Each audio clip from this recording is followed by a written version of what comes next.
Hello everybody, my name is Anastasia Bianchi and I'm the host of Post People Community, and I wanted to greet you and say thank to each of you that you followed me or you're here, you're watching this video.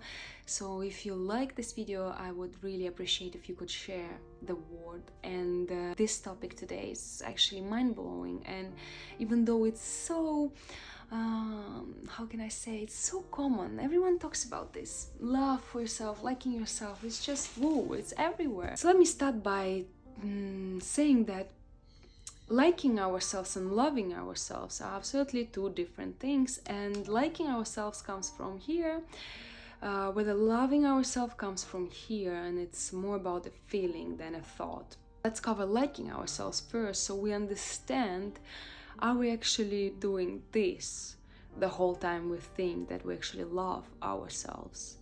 And is it really the true love for ourselves? So liking ourselves consists of everything external world has to offer us. For example, let's take a woman that is makeup ready, hair, styling, everything is on point, and she looks at herself and she says, well, yeah, I like myself.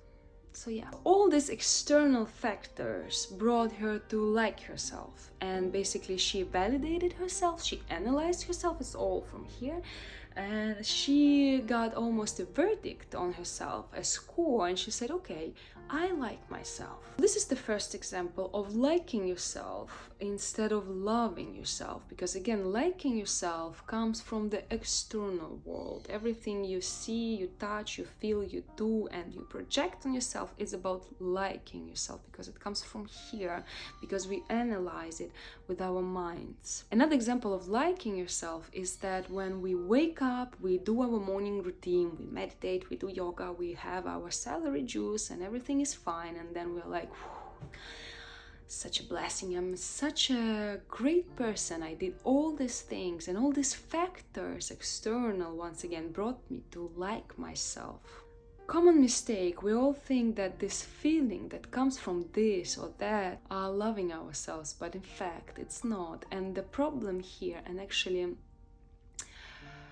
what can happen to you, is that one day when everything will fade, or something is gonna happen to you that you will not be able, I don't know, to lift yourself out of bed. So for example, you get sick, or for example, something happens that your face can completely change. This whole liking yourself will fade and you will feel miserable.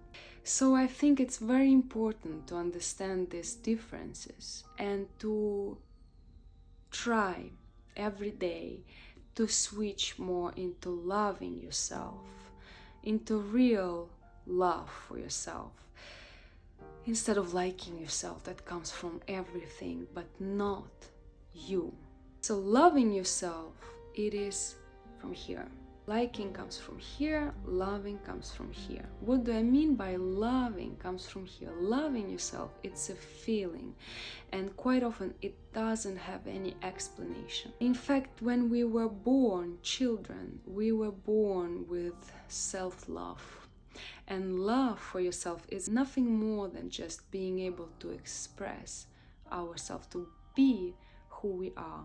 A child is born with strong knowing that he can be who he is. And when you ask a child about who is the best in the class, without even knowing that the concept of the best is that he might need to have the best scores, he needs to be the best performer or whatever. A child does not know this limitation that the world has to offer.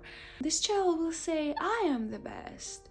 And in fact, if you ask a little girl, who is the most beautiful girl on the earth, and this girl does not know anything about the beauty standards, about lips, hips, breasts, all this makeup thing, she will say, I am the most beautiful girl, because we are born with this. And in fact, with life, when life goes on, we tend to lose it, because our brain gets stronger, our hearts get smaller, and we kind of flip the love to like. Another big factor that explains what is love for yourself, true love for yourself, we can see in nature. Everything in nature express their self.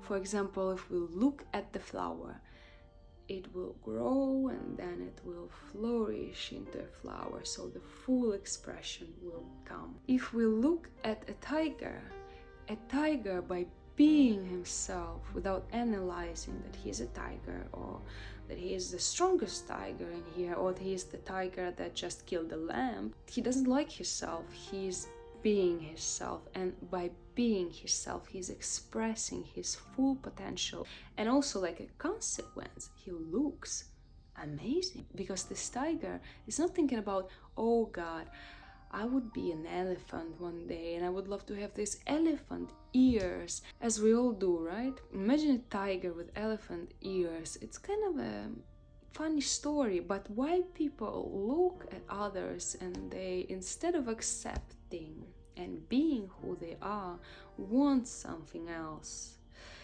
This is not gonna help you to love yourself, and this is not gonna help you to be who you are.